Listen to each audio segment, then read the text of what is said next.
Gravando. Boa noite, pessoal. Boa noite a todos. Vamos ver quem tá na aulinha hoje. Valdivino, Vitor, Sheila, Bruna, Dani, Gabi Gomes, Igor, Jussara, Valdivino, Vitor Hugo, Wesley Rossi. Vitor, hoje não quebrou o carro, né? Ou ainda não saiu do concerto?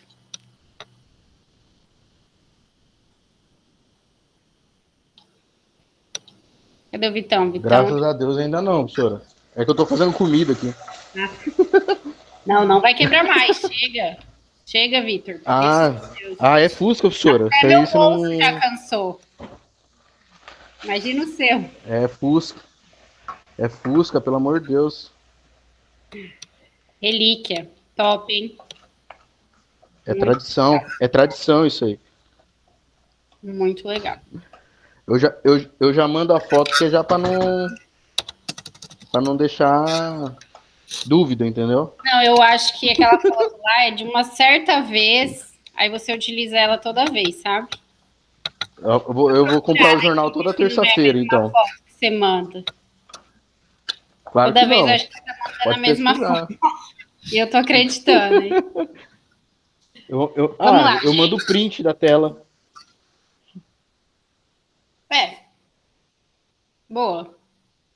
Muito boa. Gente, vamos lá, então.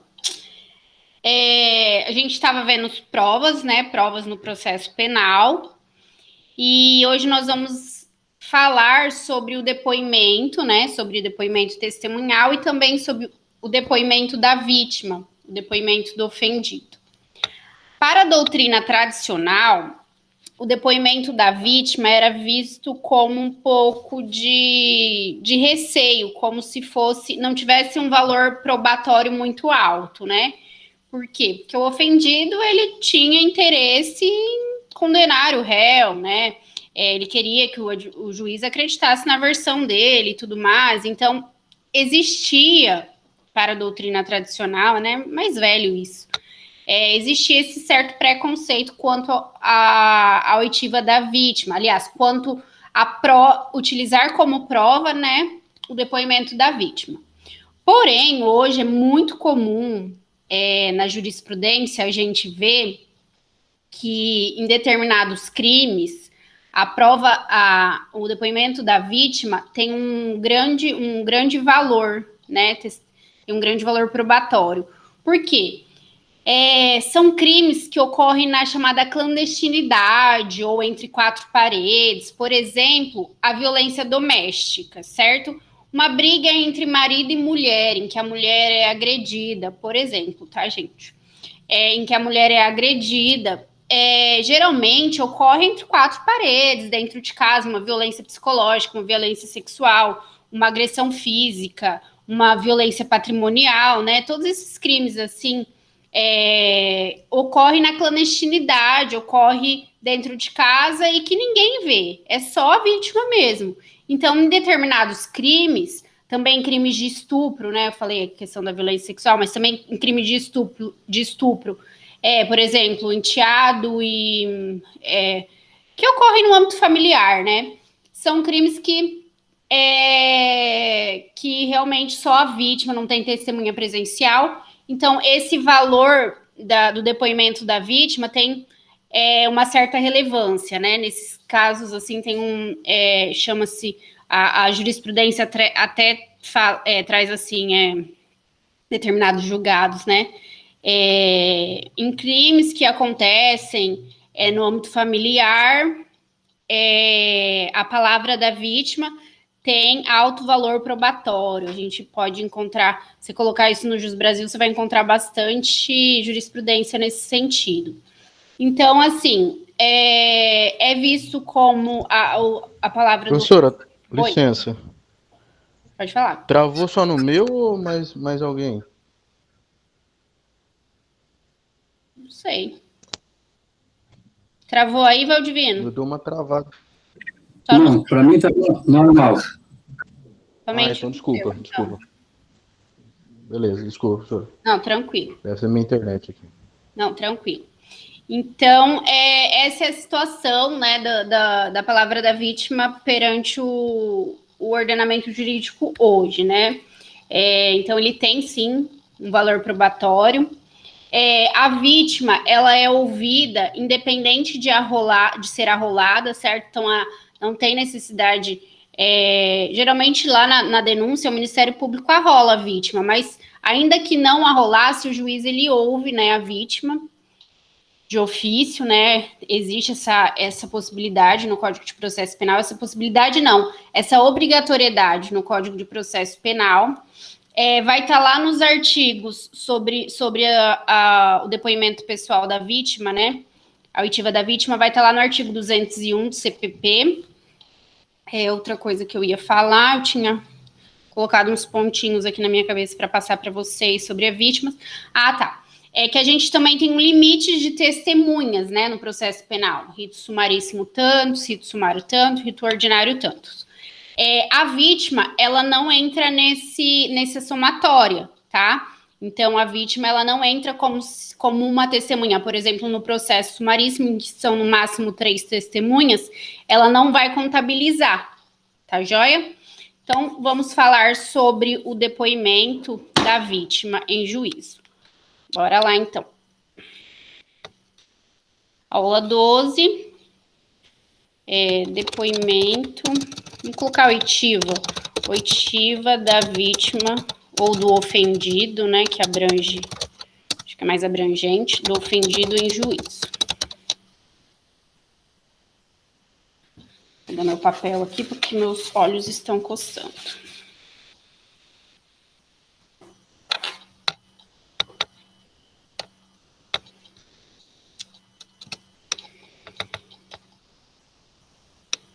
Nossa, eu tava com muita tontura hoje à tarde. Fui até na farmácia pagar uma notinha, que aqui em Paraíso é assim, né? E eu até dei uma cambaleada, daí o farmacêutico ainda brincou. Mira no escritório e segue reto, pra você não cair. E daí agora, 6h30, eu comi eu achei que fosse eu não tenho labirintite, né? Mas talvez tivesse aí desenvolvido. Aí eu comi uma bolachinha agora, pouco de maçã e tal, e melhorou. Se eu soubesse, passei a tarde inteira com tontura, cumprindo uns prazos ferrados lá, com tontura. Se eu soubesse que era só uma bolacha. Eita, gente! Eu tava enjoada semana passada? Tava, né? E hoje eu tô com... Ai, gente... Pelo amor de Deus, vou comprar um Clear Brew. Será que é o Rafaelzinho, professora? Será que é o Rafaelzinho ou não? Céu, pelo amor de Deus. Não tô podendo ter Rafaelzinho agora.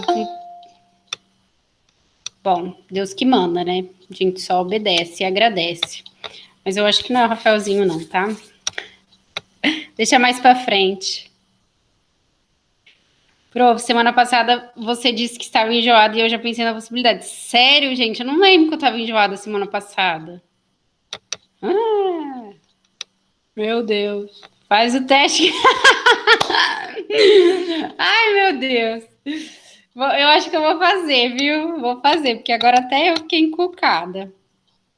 Vou fazer, amanhã eu vou comprar. Tem 3 farmácias aqui na frente, mas eu vou comprar. Hein, o que eu ia falar para vocês sobre isso? Tá. E se eu tiver daí... Aí vou fazer um quiz, né? Como eu descobri minha gravidez, né? Você começou a passar mal e contou pro seu marido, ele achou que fosse, não, ou você atrasou, não. Eu reclamei que eu tava com tontura e meus alunos disseram, prof, você está grávida. Esse é o melhor, né? O batom tava me enjoando, tava mesmo. Gente, será possível? É que eu tenho gastrite, gente. Eu tenho gastrite. Gastrite. Gastrite de perninhas. Essa gastrite tem nome, né? Eu vou fazer amanhã, tá? Se alguém quiser me mandar uma mensagem perguntando, vou fazer. Eu tô na idade, né, gente? 30 já. Mas eu não tô programando, não. Planejando, não. Só se for da vontade de Deus. Foco. Vamos focar aqui no Rafaelzinho, quer dizer, na aula, né? Vamos lá. Fundamento legal, artigo 201 do CPP.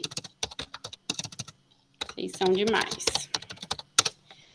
Vamos colar o 201, que a Sheila vai ler pra gente. Sheila consegue ler pra gente?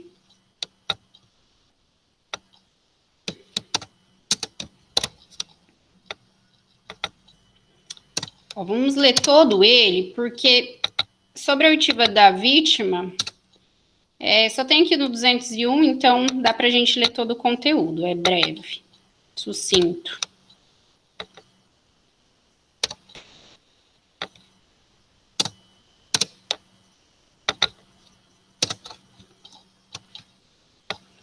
Sheila, consegue ler?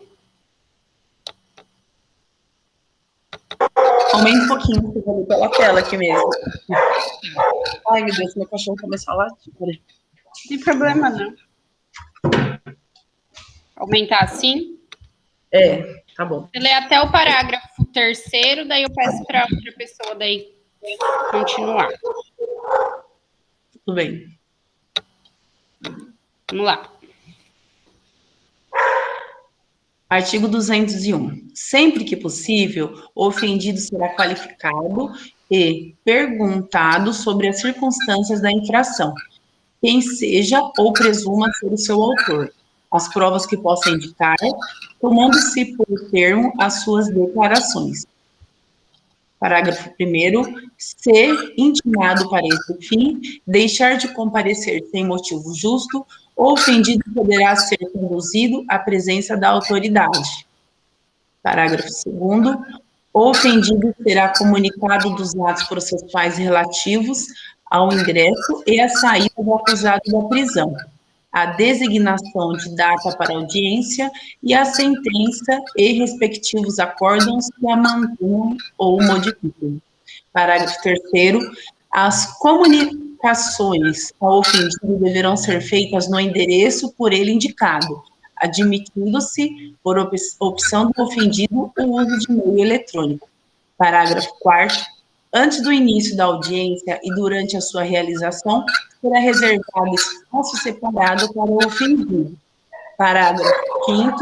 Se o juiz entender necessário, poderá encaminhar o ofendido para o atendimento multidisciplinar, especialmente nas áreas psicossocial, de assistência jurídica e de saúde, a expensas do ofensor ou do Estado.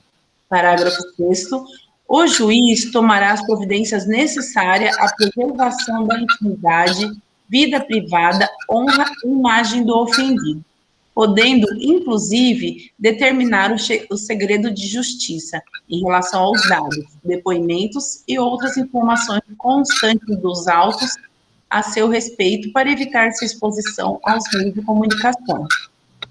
Muito obrigada. Vejam bem, essa redação do artigo 201, ela é de 2008, tá? Então, ela é relativamente recente, né? Considerando aí que o nosso Código de Processo é do ano de 1941. Então, vamos lá. Algumas inovações que essa lei de 2008 trouxe, algumas inovações. O ofendido poderá ser conduzido à presença da autoridade. O que significa? É a condução coercitiva, certo? Ele é intimado para comparecer à audiência, para depor, e injustificadamente não comparece. Então, o juiz poderá determinar a condução coercitiva dele. Pede que um oficial de justiça, acompanhado até de polícia, né, se necessário, vá até a casa dele e conduza-o coercitivamente para o fórum, né, para realização da sua oitiva. Beleza. Segunda questão, comunicação da vítima sobre os atos do processo. Então, a vítima é comunicada se ele foi solto, se ele foi preso, certo? Então, tanto do ingresso quanto a saída do réu, do acusado da prisão, a vítima é comunicada. Designação da data da audiência, a sentença e também eventuais acórdãos.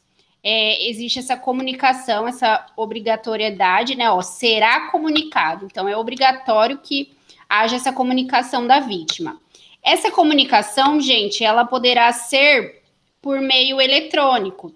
Eu acho hoje muito comum, né? Hoje muito comum, até porque já estava sendo implementado a intimação por meio do WhatsApp.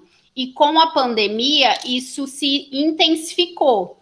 Outro dia eu li que muitas coisas no Brasil e no mundo até, né, que aconteceriam daqui 10 anos, tiveram, né, devido à pandemia, tiveram que ser antecipadas, né? Então, por exemplo, essas audiências online, eu acredito que é uma coisa que veio para ficar. E essas intimações por meio de aplicativo também são coisas que dão maior celeridade, economia processual e que têm se mostrado efetivos, né? Tem se mostrado efetivas essas mudanças. Então, veja bem, hoje a gente consegue ver uma certa normalidade, mas lá em 2008 não. Lá em 2008 não. Mas já era possível que o ofendido, inclusive, fosse apenas, não precisava oficial de justiça, né, por mandado, por oficial de justiça, intimar ele da sentença, por exemplo, ou dos atos do processo. Era por telefone ou até por e-mail, conforme ele indicasse. Outra questão é o espaço reservado, né, separado do ofendido. Então, em fóruns, por exemplo, em fóruns mais antigos, não existe ainda esse espaço reservado estritamente para o ofendido e até para eventuais testemunhas que não queiram ficar no mesmo ambiente que o réu, né? Imagina a sala de espera do fórum e eles lá no mesmo ambiente. Então, no Fórum Antigo aqui de Paraíso, por exemplo, não tinha, mas era possível, eles ficavam aguardando em outro local. Eu lembro que tinha a sala do júri, eles ficavam ali e entravam por trás, de maneira que o réu, às vezes, nem os visse. Hoje, tem um fórum novo, né? Foi construído há uns 5 anos, já existe essa sala separada. Então, assim, na questão, teoricamente, é para existir, tá? Esse espaço separado. Na prática, nem sempre vai ser uma sala específica, né? Mas sim um espaço separado para que ele fique, né, durante a audiência. Beleza. Se o juiz entender necessário, poderá encaminhar o ofendido para atendimento multidisciplinar. Também uma modificação, não é nem modificação, é uma novidade, né, importante. Então, o juiz entendendo necessário que a vítima precise de um atendimento psicológico, de um atendimento até por meio de psiquiatra, por meio de assistente social. Então, o juiz de ofício já determina. Outro dia, o juiz estava fazendo uma Maria da Penha, e então eu estava na lista de advogados, provavelmente era a minha vez, né? Advogados ativos da comarca, e então a servidora do TJ, né? A servidora aqui do Fórum da Justiça Criminal, da Vara Criminal, desculpa, me ligou se eu podia fazer um atendimento, pois a vítima ela estava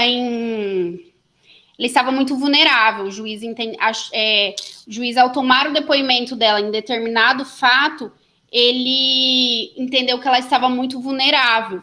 Então, ele me chamou para que eu fizesse um atendimento para ela. Ele chamou a assistência social do município e, através da assistência, também já foi encaminhada para atendimento psicológico e por aí vai, certo? Então, isso também é algo novo lá em 2008, né? Que hoje a gente já consegue ver na prática e muito importante. Determinar o segredo de justiça. Aqui, ó, o juiz tomará as providências necessárias à preservação da intimidade, da vida privada, honra e imagem do ofendido, podendo, inclusive, determinar o segredo de justiça em relação aos dados, depoimentos e outras informações constantes dos autos a seu respeito para evitar sua exposição aos meios de comunicação. Então, é a possibilidade do juiz, né, se entender necessário no caso concreto, determinar o segredo de justiça, tanto pode ser para o processo todo ou para algum depoimento, algum documento, alguma foto, por exemplo, algum vídeo, né? Eu estou para juntar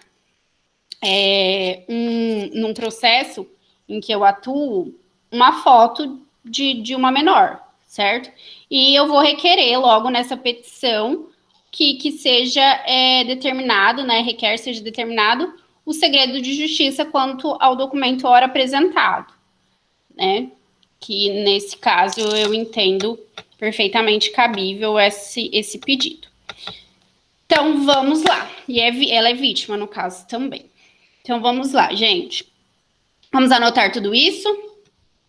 Então vamos. Vamos colocar um conceito ou até uma introdução. Vou colocar uma introdução. Acho que ficou bem fácil e acho que ficou bem claro, mas vamos anotar para a gente ter nosso material. Coloquem assim: a vítima não se confunde com a figura da testemunha.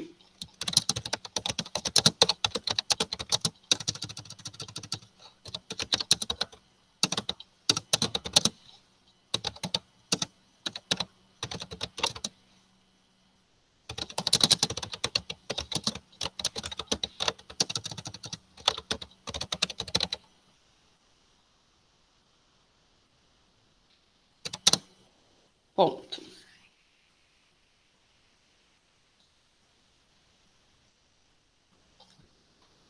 Uma diferença interessante. A testemunha, né? É compromissada. Esse compromisso, gente, o juiz, ele tem até gravado, é tão automático, né? Ele fala assim, você está ciente que somente poderá falar a verdade, e se mentir, incorrerá no crime de falso testemunho. Mas assim, ele fala tão automático assim, né? Parece um robô, porque ele fala todo dia, várias vezes, né? Deixa eu só procurar um artigo aqui.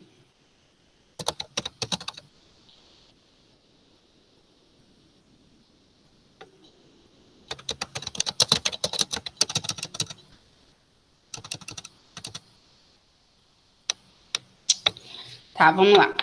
A vítima não se confunde com a figura da testemunha. Esta é compromissada a dizer a verdade sob pena de responder pelo crime de falso testemunho. Certo? Essa que eu digo é a testemunha. Acho melhor até eu colocar aqui, né?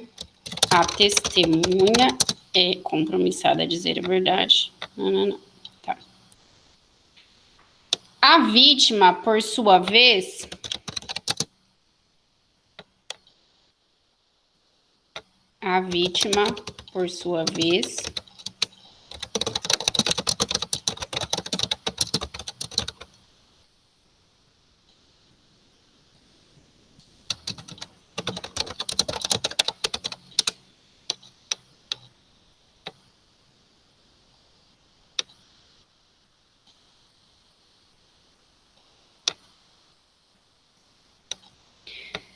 não presta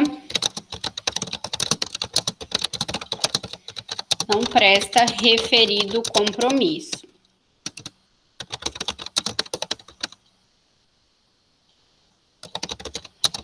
E, portanto, não responderá. E, portanto, se mentir, não responderá pelo crime de falso testemunho, podendo, porém, a depender do caso concreto, responder por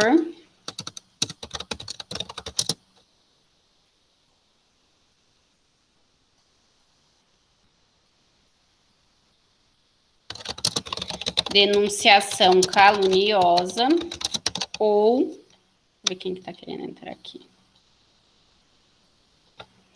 Quem está solicitando a entrada? Marcos Meneghelli. Denunciação caluniosa ou qual é a outra, gente? O outro crime? Comunicação falsa de crime ou contravenção. Então, vamos lá. Depois da oitiva da ofendida, nós vamos ver a oitiva das testemunhas, certo? Também um meio de prova, né? A prostituta das provas. Depois eu vou falar para vocês o porquê. E nós veremos que eles prestam um compromisso sob pena do crime de falso testemunho. A vítima não presta esse compromisso, ela não é uma testemunha. Ela não é uma testemunha, então ela não presta esse compromisso e, consequentemente, se ela vier a mentir, ela não vai responder pelo crime de falso testemunho, desculpa.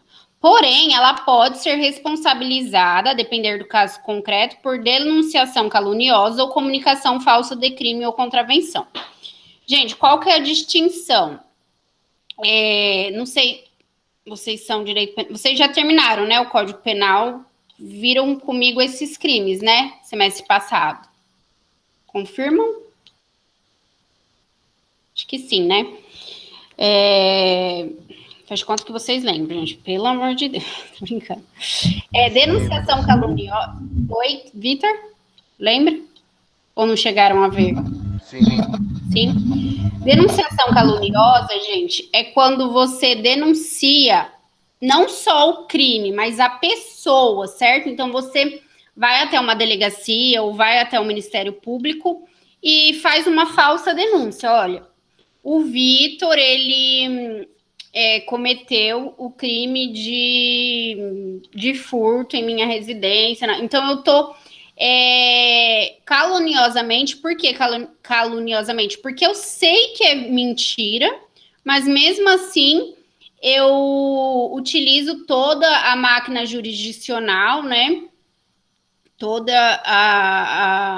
O judiciário, né? A polícia e tudo mais, para investigar um crime que eu sei ser falso, né? Então, a denunciação caluniosa eu indico não somente um crime, eu não somente noticio um crime, mas também o autor dele, né? Já na comunicação falsa de crime ou contravenção é somente eu somente relato, né? Noticio um crime, não sabendo, não apontando, né? Um crime que eu sei ser falso ou uma contravenção que eu sei ser falsa, mas não apontando quem de fato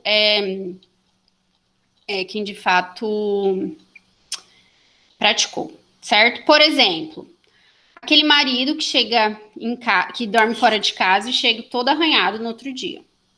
Aí ele fala para a esposa que ele foi sequestrado. Já ouviram uma história assim? Eu já ouvi uma história assim. Aí a esposa faz ele ir na delegacia, então, e ele, para se livrar da esposa, ele tem que ir na delegacia. E ele faz uma notícia crime de sequestro. Só que ele sabe que é mentira. Ele passou a noite na gandaia. Então, ele cometeu um crime de falsa comunicação de crime, certo? Um crime de falsa comunicação de crime. Tá, mas voltando aqui para o processo penal. Então, vejam essa distinção entre a vítima e a testemunha. A testemunha presta compromisso, a vítima não. Vamos lá. Novidades trazidas, novidades, vamos colocar.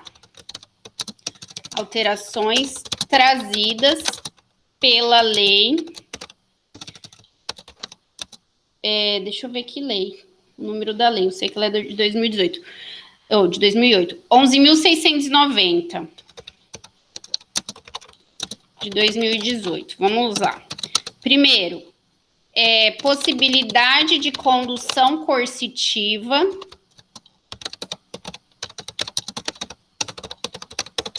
Da vítima, né? Então, quando ela injustificadamente não comparece ao ato, ela é possível.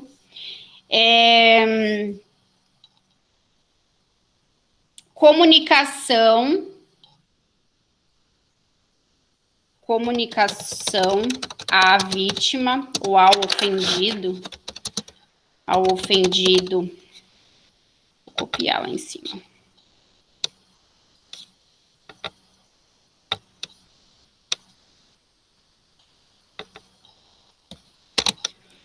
Comunicação ao ofendido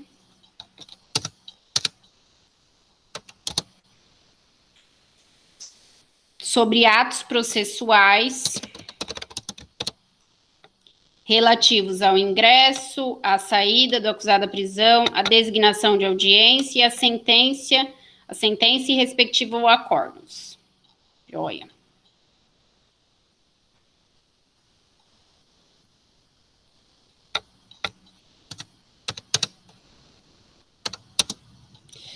Tal comunicação pode ser feita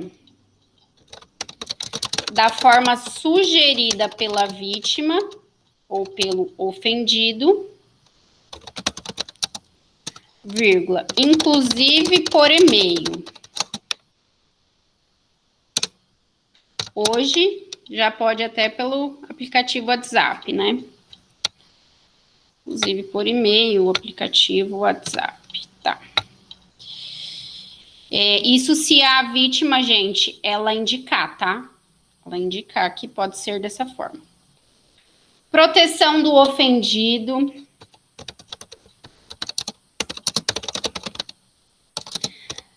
Garantindo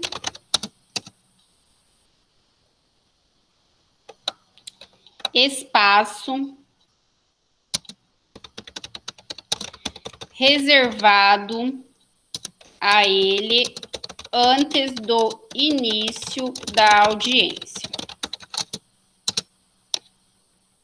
Então, antes do início da audiência é possível. Vamos lá.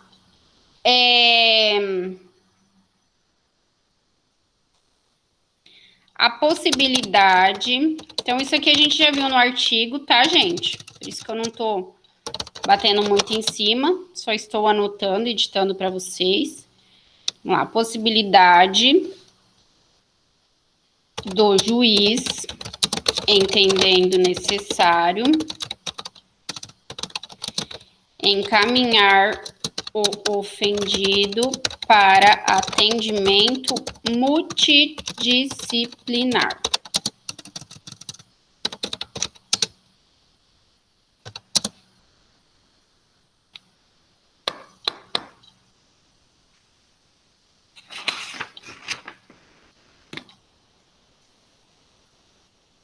Além disso, o juiz deve zelar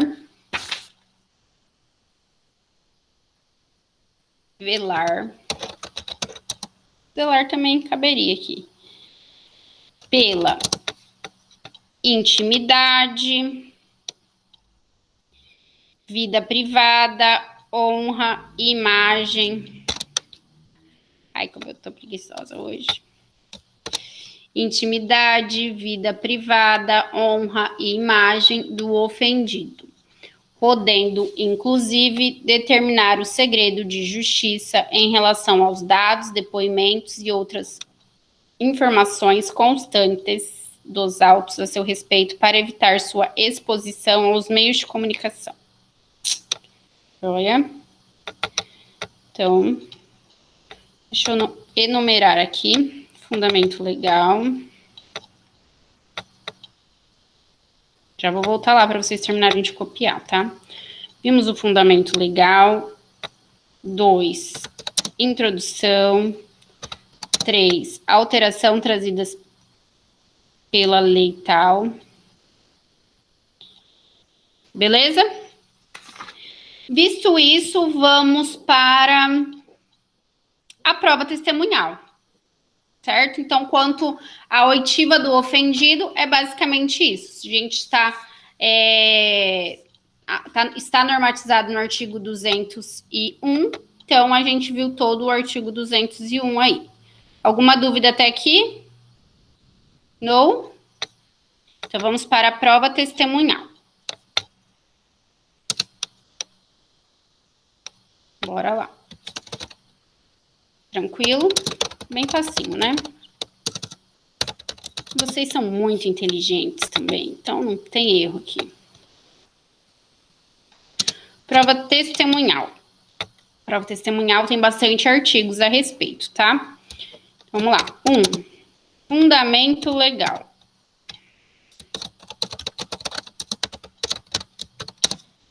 Gente, os artigos que tratam do assunto vai do 202 até o 225. Vamos lá, artigos 202 ao 225 do CPP. Então, já peguem aí, deixem eles de ladinho. Não vou conseguir colocar todos aqui no material, senão vai ficar muito extenso e muito bagunçado, né? Vamos ver aqui. Conforme eu for falando, eu coloco e fazendo referência ao artigo, daí eu colo o artigo no material, tá? Não vou colar agora nenhum, não. Então, vamos lá. Vamos para o conceito. 2, conceito. Considera-se testemunha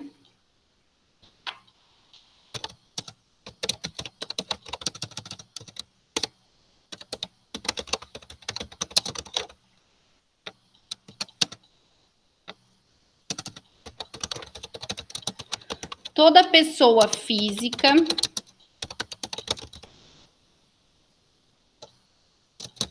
que, em juízo,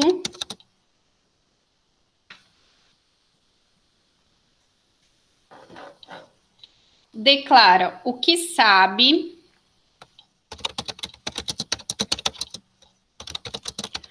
sobre os fatos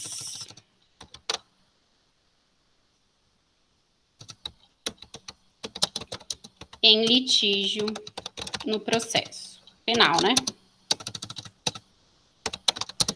Deixa eu só no processo, porque esse conceito vale também lá para o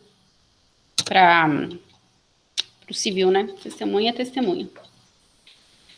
Sobre o valor probatório, vamos colocar assim, do valor probatório.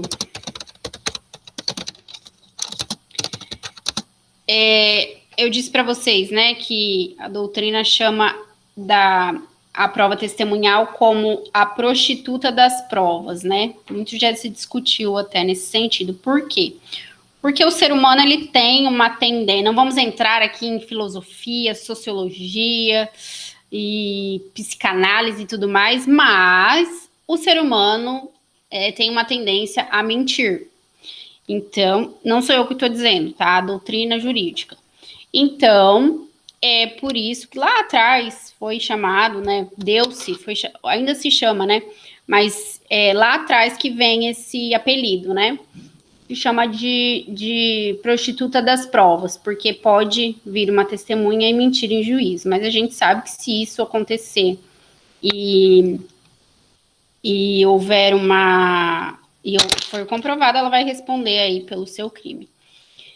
Interessante que outro dia, numa audiência criminal, não era minha, de um colega advogado, a testemunha saiu e foi direto para a delegacia.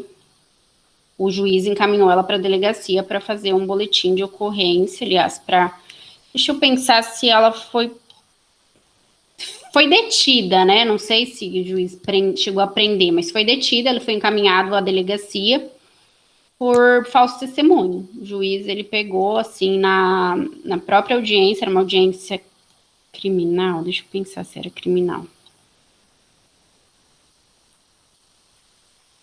Era uma audiência criminal. E aconteceu isso, né? Então, temos que tomar cuidado. Nós, advogados, temos que tomar cuidado com isso, né? Porque tem advogado que pode existir advogado que instrui testemunha a mentir, mas isso é completamente antiético, ilegal e tudo mais, né? E nós, advogados, temos que tomar esse cuidado em falar para as testemunhas de defesa, olha, você não pode mentir. Então, assim, você estava presente, você vai poder ajudar, né? Teria que ser nesse sentido a conversa. Porque se ela mentir, ela pode responder aí por este crime de falso testemunho. Vamos lá. Mas só para contar que na comarca aqui nunca tinha acontecido isso, assim, pelo menos de quando eu me entendo por gente, assim, desde que eu faço faculdade até hoje, né, 10 anos. E aconteceu recentemente. Tá, vamos lá. Coloquem aí. Para alguns, é considerada a prostituta das provas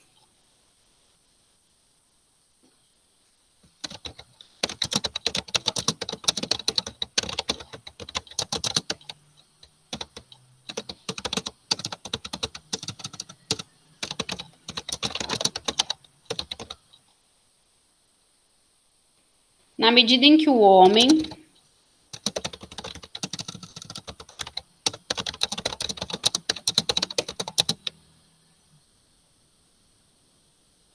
possui uma tendência natural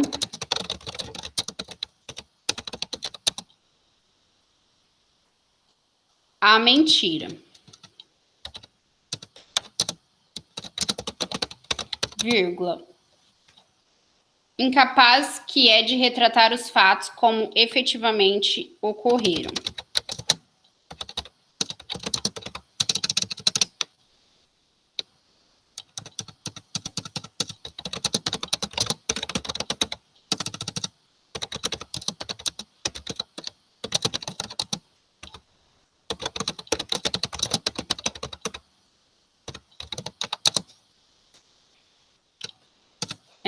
Trata-se também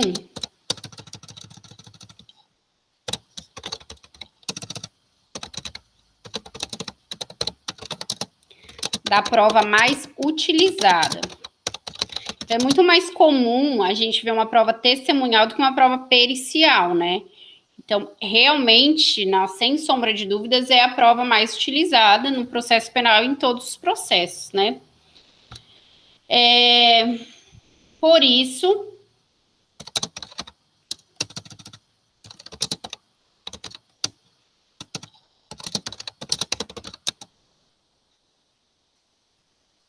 eu quero colocar uma em terceira pessoa aqui. Por isso, dizem, é dito, se diz, já se disse que as testemunhas são os olhos e os ouvidos da justiça. Então, quanto ao valor probatório da prova testemunhal, vocês já tiram aqui 2 bordões aqui. Prostituta das provas e são os olhos e os ouvidos da justiça. Quando vocês ouvirem falar isso, não vai ter sido pela primeira vez. Gente, um fato interessante sobre as falsas memórias. Acho que eu já comentei na sala de vocês.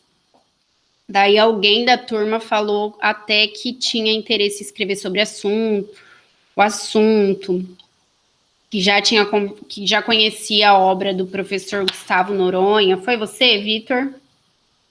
Ou foi em outra turma isso? Não, professor, não foi eu, não. Não? Então, não lembro se foi a turma de vocês, enfim. Quando eu fiz mestrado, o meu orientador da minha dissertação foi o professor Gustavo Noronha de Ávila. Ele é da UEM e ele é da UEM, do Sesumar também, né? Não sei se ele ainda está no Sesumar. E ele fala sobre falsas memórias, ele trabalha esse tema em artigos, livros, enfim.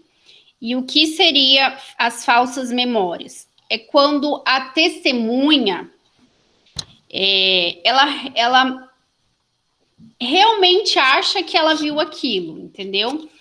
E daí, no trabalho dele, assim, nos diversos artigos, livros dele, traz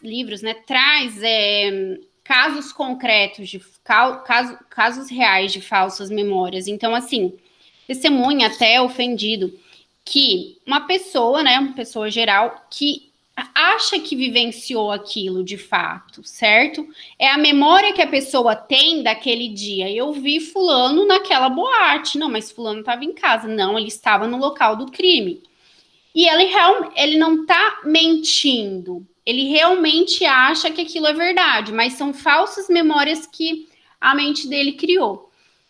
Então, assim, só para falar que quando eu estava, lendo aí a nossa aula, eu lembrei dessa situação das falsas memórias. E para quem tiver interesse, achar um tema interessante, procurar os trabalhos científicos aí do professor Gustavo Noronha de Ávila, muito interessante sobre falsas memórias. Assim, eu falei o básico do básico, assim, para vocês, mas só para vocês entenderem mais ou menos o que seriam essas falsas memórias, para vocês pesquisarem a respeito. É bem legal. É um tema bem legal. Até quando fomos escolher a minha dissertação, meu tema de dissertação, pensamos em algo nesse sentido, mas, assim, eu vi certa limitação em escrever disso, em mim mesmo, sabe? Certa limitação, que teria que entrar numa psicanálise, né, em vários outros pontos, assim, de científicos, e eu não sei, eu pensei que talvez eu não faria um bom trabalho naquele sentido, que eu queria um tema mais voltado para as leis mesmo. Daí eu falei sobre, hoje também já é um tema batido, mas que na época não era tanto. Nem faz tanto tempo assim, gente, sou novinha. Eu falei sobre a criminalização do porte de drogas para consumo, né? Na verdade, eu defendi a descriminalização do porte de drogas para consumo próprio. Aí eu trouxe os votos dos ministros lá, tal, achando que quando eu estivesse terminando a dissertação já ia ter uma decisão, e até hoje, né? Voltando, vamos lá, conceito, vimos a questão probatório, o valor probatório.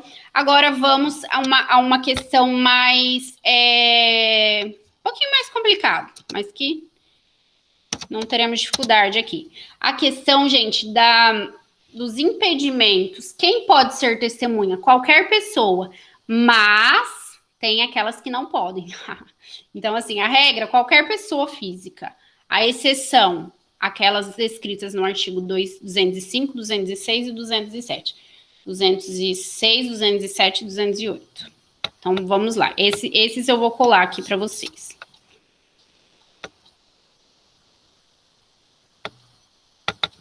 Primeiro 202, tá? Que traz a regra. Toda pessoa poderá ser uma testemunha. Então, vamos lá. Vamos colar o artigo primeiro. Ó. Toda pessoa poderá ser uma testemunha. Então, primeiro a gente traz a regra, como sempre, né? Gente não, né? O código. Então tá fácil. Para depois, então, trazer 3 artigos de exceções. Aí, vamos lá. 6, 7 e 8. Quem vai ler para mim vai ser alguém que não participa muito da aula. Deixa eu escolher aqui. Eu? Pode ser. Mas o seu áudio tá ruim hoje. Meu áudio tá ruim mesmo. Agora parou. Agora voltou. Começa a ler pra eu ver se a gente vai conseguir te ouvir. Não, Vitor, não. Tá bem ruim. Qual que é o artigo? 206, 207 e 208. Tá. Peraí. Vamos lá, vamos ver se dá uma melhorada.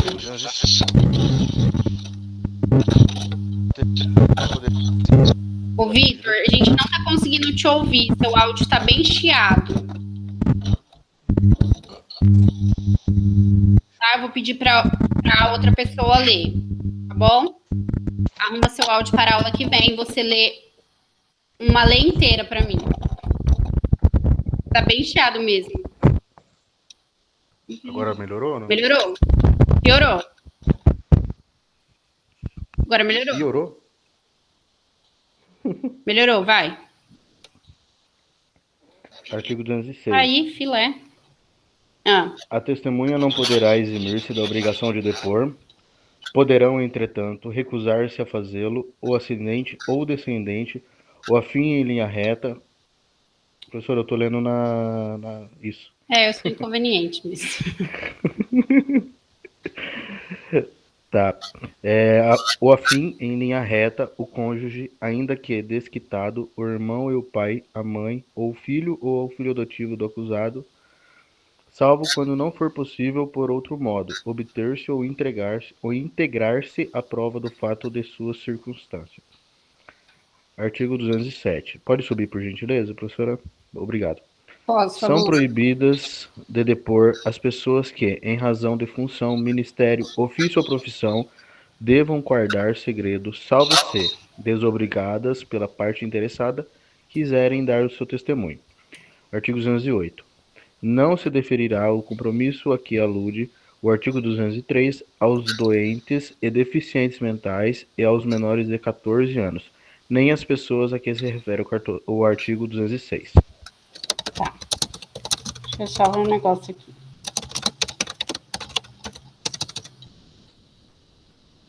Só um minutinho.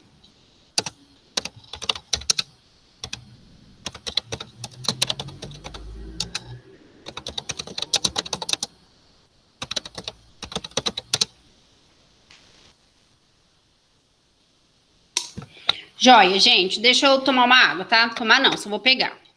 Pra gente continuar. Vou achar vocês aqui agora. Aí. Enquanto isso, vocês vão conversando entre vocês. Faz tempo que vocês não se veem, não conversam. Vão contando da vida.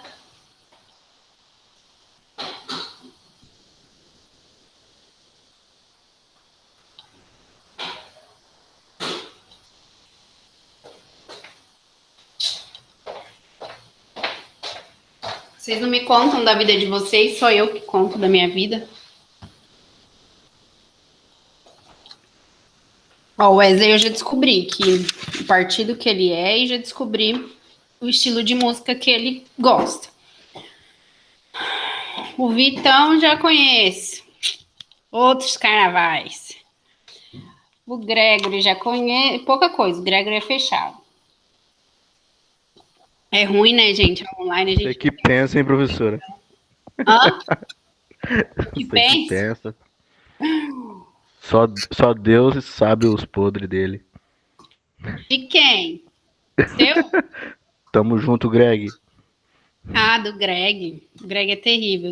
Deus é meu aliado, kkk. Não, o Gregory é na dele, assim, eu não sei muito bem, não. Sei de poucos aqui. Vamos lá. Vou colocar vocês no Elhores. O que é Elhores? Melhores amigos. Ah, coloca eu, Gregory, para eu ver, acompanhar a sua vida. Acompanhar a sua vida, seus rolês de sábado à noite. Vamos lá. Cadê o Valdivino? O Valdivino tá com a tela com a câmera desligada hoje. Bora lá, gente. Então, vocês já viram que... Não estou não, professora. Tá aí? Ah, tá. Então, é que não estava aparecendo aqui para mim. Tudo bem. Belezinha.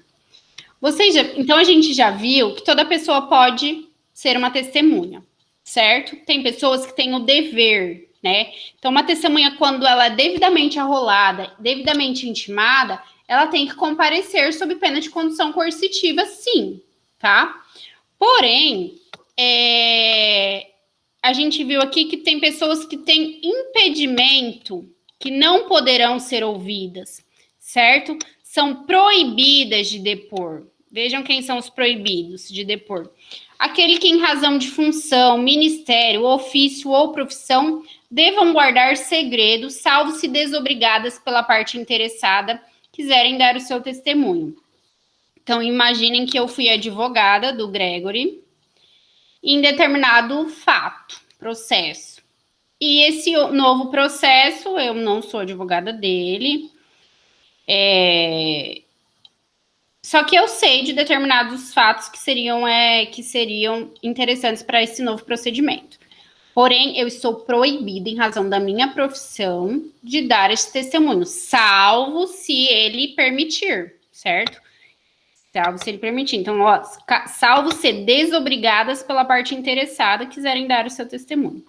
Gente, não se deferirá o compromisso. Quando se diz que não se deferirá o compromisso, quer dizer que a pessoa, ela poderá sim ser ouvida, tá? Ela vai ser ouvida, só que ela vai ser ouvida como informante.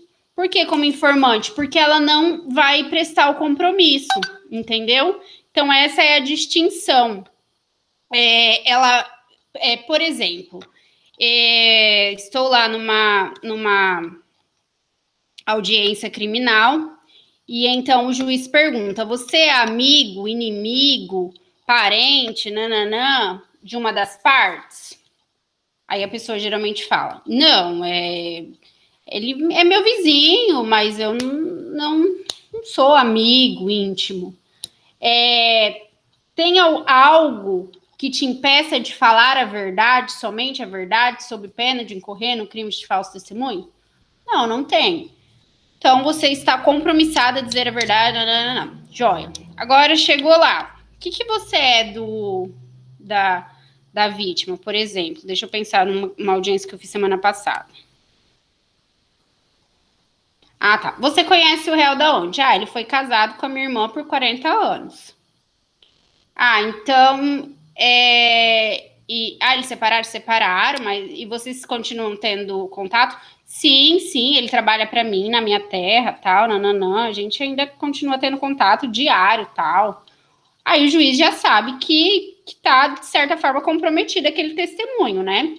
Por quê? Porque a pessoa pode muito bem ali falar, por ser amiga da vítima, do réu, falar em seu favor, ou, enfim. Aí o juiz, ele até ouve aquela pessoa, só que ele ouve na condição de informante e não na condição de testemunha. Diferença. Não presta o compromisso, essa é a diferença. Consequentemente, não incorre ao crime de falso testemunho, né? Porém, também o valor probatório do informante é menor. Então, o juiz, quando ele vai dar uma sentença, quando ele analisa, né, as provas testemunhais, a oitiva de uma testemunha, ela tem um valor probatório maior do que a oitiva de um informante. Justamente porque a testemunha está compromissada a dizer a verdade, não tem qualquer relação com as partes do processo, né? Já o informante não, ele está informando ali, o juiz vai analisar ali com os critérios dele se ele disse a verdade, qual vai ser o valor probatório daquela oitiva, tá? Gente, não sei se vocês já ouviram falar também da testemunha abonatória. Quem já trabalha na área já deve ter ouvido falar da testemunha abonatória. Testemunha abonatória é que somente vai chegar, que não sabe nada sobre os fatos, certo? Somente vai falar da conduta pessoal do acusado. Essa é a chamada testemunha abonatória, que vai abonar, isso mesmo, abonatória, certo? Então, assim, ela não sabe sobre os fatos, na verdade, não sabe o que de fato ocorreu, não esteve presente, não soube, ela só vai prestar informações em relação ao réu, à sua conduta social, aos antecedentes e tudo mais, tá? Então, quando vocês, só citando isso aí, porque quando vocês ouvirem falar por aí da testemunha abonatória, vocês já têm esse conhecimento. Então, beleza, vamos anotar sobre os impedimentos, e daí a gente já finaliza a nossa aula. A aula que vem a gente vai falar das características. Eita! Eu só queria fazer uma pergunta. Quem que é essa taquara? Marcos Meneghelli. Não, sou eu, Marcos, falando. Você? Tá dando eco aqui. Tá bom, eu tô sem fone, talvez dê eco, desculpe. Então, Imagina, pode falar. Você tá ouvindo bem? Tô. Legal. Sobre as testemunhas, a prova testemunhal, no caso de policiais que fizeram o flagrante do acusado, no caso, ela tem o mesmo valor do que uma pessoa comum e também tem que ser levado em consideração essa questão da falsidade, da prova, da testemunhal. Também pode ser... Sim, o policial ele é ouvido como testemunha, presta compromisso, inclusive o juiz pergunta no início da audiência e o policial ele já... Mas ela não teria menos valor do que uma pessoa um civil, no caso? Vou chegar lá, peraí. A testemunha dele, porque ele está repreendendo o crime, né? Então, deveria ter menos valor do que uma testemunha comum, né? Vou chegar lá, vou te explicar, vou te falar sobre isso. Só desliga seu áudio, fazendo favor, porque tá dando eco, daí eu falo e faço aí. Beleza. Eu sei lá, minha voz parece meio fanha, gente, é assim mesmo. Eu queria ser cantora quando eu era nova. Gente, vamos lá. Então, sobre a testemunha, testemunho de policial militar, eles eles são ouvidos como testemunha. Inclusive, o juiz pergunta no início se o policial tem alguma coisa contra aquele réu, certo? E ela é utilizada na sentença como elemento comprobatório, sim, tá, Marcos? Inclusive, nas minhas defesas, nas minhas alegações finais, em que só foram ouvidos policiais, eu até coloco eu até já utilizei uns trechos doutrinários e até jurisprudenciais, né, como advogada de defesa falando, né, em que a prova somente como que eu coloco? A prova está baseada somente em oitiva policial, né? Em que, apesar de ter uma certa relevância, ela tem que ser utilizada com certo critério. Deixa eu até pegar uma defesa aqui e vou colar para vocês verem. Mas assim, em suma, eu vou pegando aqui, mas eu vou falando. Em suma, o juiz vai falar que eles estão falando a verdade, que tem valor probatório alto, e a defesa vai falar que não, que só foram ouvidos policiais, enfim. Mas tem a jurisprudência nos dois sentidos, sabe? Que somente prova policial não embasaria um decreto condenatório, não, mas a oitiva deles tem relevância, tem valor probatório e condena, sim, só com base nos depoimentos. É que não é só com base nos depoimentos policiais, né? Você tem que ter uma confissão junto com os depoimentos, você tem que ter uma prova pericial junto com os depoimentos, enfim, você tem que ter essas provas têm que estar concatenadas, né? Não pode vir a prova, a oitiva do policial dissociada de todos os elementos probatórios, né? Eles devem estar concatenados. Mas ele é ouvido, sim, e tem valor probatório, sim, tá? Mas na sua defesa, como advogado, coloca que não pode embasar um decreto condenatório somente com a oitiva dos policiais. Mas o juiz pode ser que ele que caia por terra, né, a sua defesa. Mas eu quero achar aqui, gente, porque é bem legal essa defesa. Área de trabalho, escritório, criminais, peraí.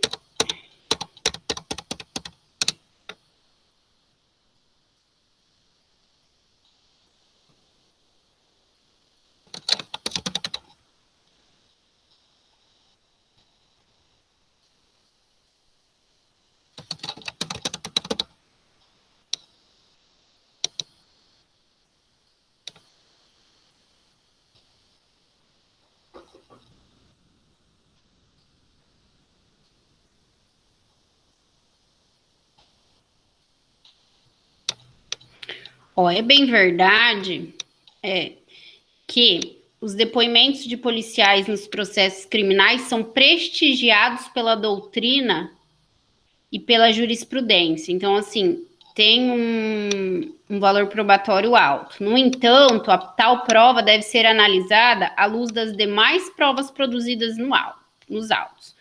No caso em Texília, não foram produzidas outras provas capazes de dar ensejo a um decreto condenatório.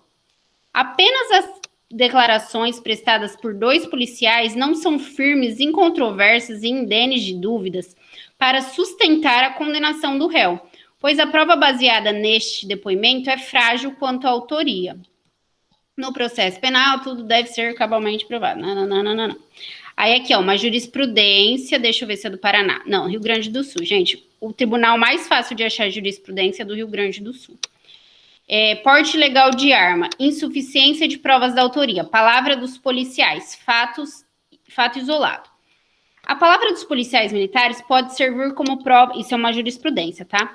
Como prova de ato infracional, contudo, ela deve estar em consonância com os outros elementos de prova produzidos nos autos, pois o número de ocorrências por eles atendidas não permite a atuação efetiva da memória em relação a determinado evento.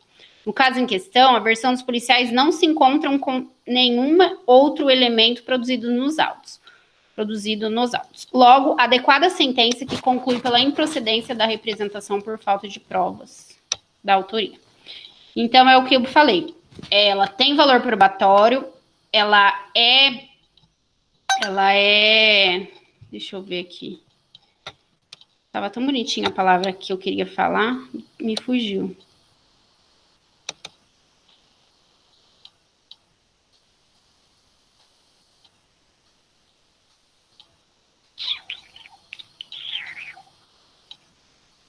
Prestigiada.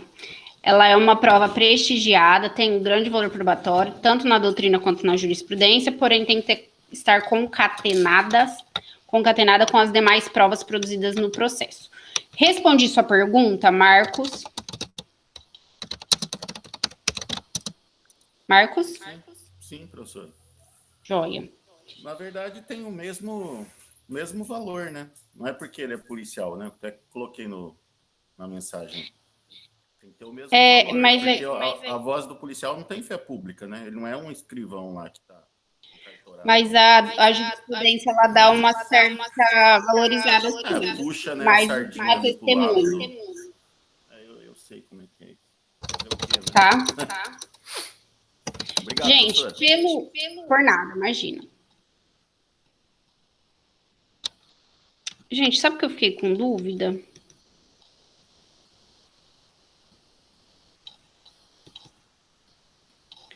Se o policial, ele presta testemunho, ou presta compromisso, deixa eu pensar. Deixa eu pesquisar aqui no meu livro. Policial militar presta compromisso. Deixa eu ver alguma palavra-chave para eu achar isso.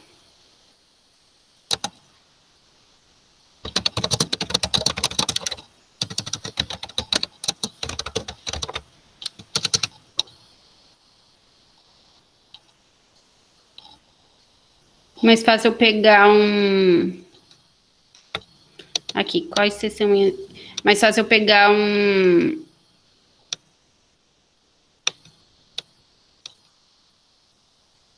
Eu acho que presta sim, porque ela não tá no rol do 206, certo? Presta sim.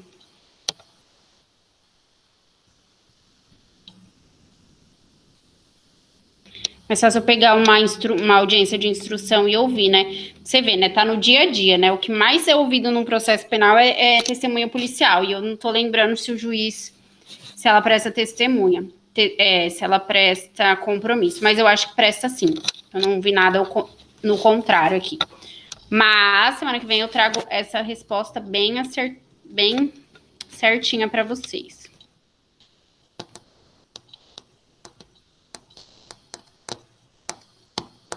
Ele pode cometer o crime de falso e tudo mais. Tranquilo. Isso mesmo. Gente, pelo andar da carruagem, já é 8h28, eu não vou falar sobre o que nós íamos falar, que eram os impedimentos. Porque, assim, eu acho que é o ápice aqui da nossa aula de oitiva de testemunhas e pode ser que a gente acaba fazendo aí com pressa, outro já tem compromisso, outro já está pensando em outra coisa. Então, vamos deixar para iniciar a aula que vem nesse tema, tá? Vou fazer a chamada. Bruninha, pode falar, por favor.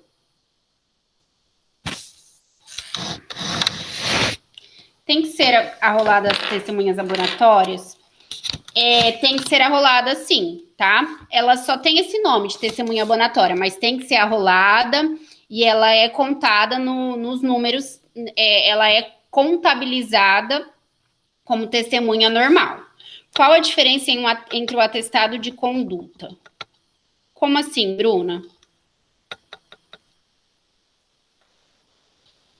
Gente, testemunha abonatória, por exemplo, um caso real. O meu cliente, ele é réu em uma ação em que ele não,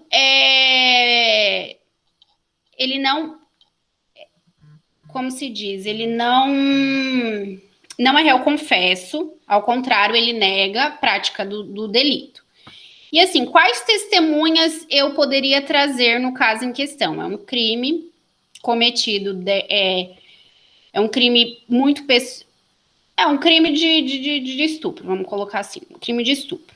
Então, assim, ele nega os fatos. Então, não tem como eu trazer, por exemplo, uma testemunha que estava presente no dia, que não viu, porque ele nega completamente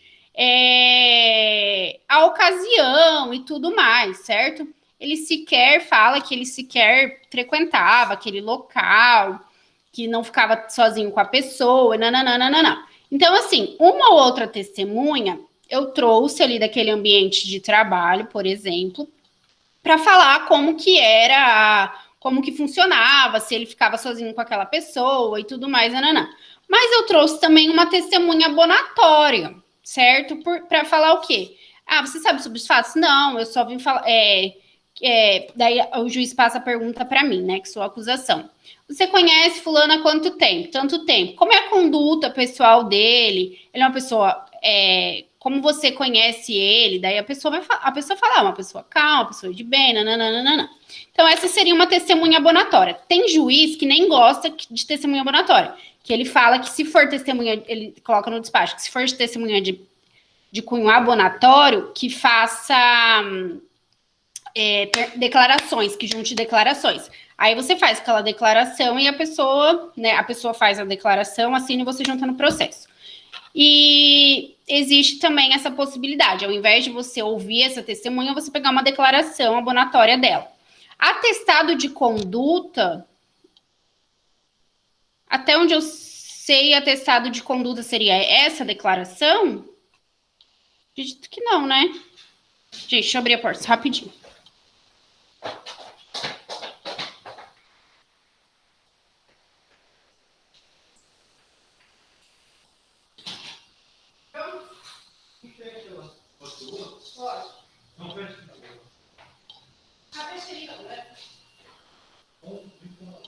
Não, tô dando aula. Vem, maluco. Então, assim, Bruna, existe isso aí, existe o atestado de conduta carcerária, que é... Ah, tá, falando que é trabalhadora... É essa, declaração, atestado de conduta, tá. Porque existe também o atestado de conduta carcerária, mas é outra coisa, já é lá na execução penal. E existe a certidão de bons antecedentes, também, que daí só fala a certidão de antecedentes, né, o oráculo. Que daí lá atrás, se tem condenação, se tem boletim de ocorrência, se já teve boletim de ocorrência, já teve processo cuja pena foi extinta por algum momento, cujo foi absolvido, tem tudo lá no oráculo, né, que é certidão de bons antecedentes. Existe a atestado de conduta carcerária, né, na execução penal, e acredito, eu acho que é isso mesmo, né, que essa testemunha abonatória e o atestado de conduta seria o mesmo. O juiz daqui, outro dia eu até vi um despacho dele, não, acho que era uma juíza que estava era uma juíza substituta, colocou que se for testemunha de cunho abonatório, preferencialmente juntar prova documental, nesse sentido, que justamente acredito que esse atestado de conduta. O desafeto entra como suspeito? O desafeto. O juiz pergunta também se ele no início da audiência, se a pessoa é inimiga, tá? Então, você é amigo íntimo ou inimigo da parte? Não, não sou. Daí o advogado pode contraditar aquela testemunha. Fala, não, eles são inimigos, sim. Existe até tantos processos contra ele e tal. E o juiz pode aí ouvir sem prestar o compromisso. Tá bom? Então, tanto o amigo íntimo quanto o inimigo. Por nada, gente. Mais perguntinhas podem ir colocando aí, vou fazendo a chamada. Por nada, Wesley, imagina. Hoje é aula 19, né? Dia 15/6. Valdivino. Marcos Meneghelli, Carol Regina, Bruna Ribeira. Gente, quem for respondendo pode sair. Muito obrigada, uma boa noite. Até semana que vem, se Deus quiser. Deus abençoe vocês. Vitor Hugo. Watson. Amém. Vanessa Almeida. Kleber de Jesus. Maria Daniela. Gregory. Igor. Larissa. Wesley Rossi, Gabriela Gomes Santos, Gabriela Rodrigues, Sheila, Priscila, Vitória Gardim. Só. Tchau, tchau.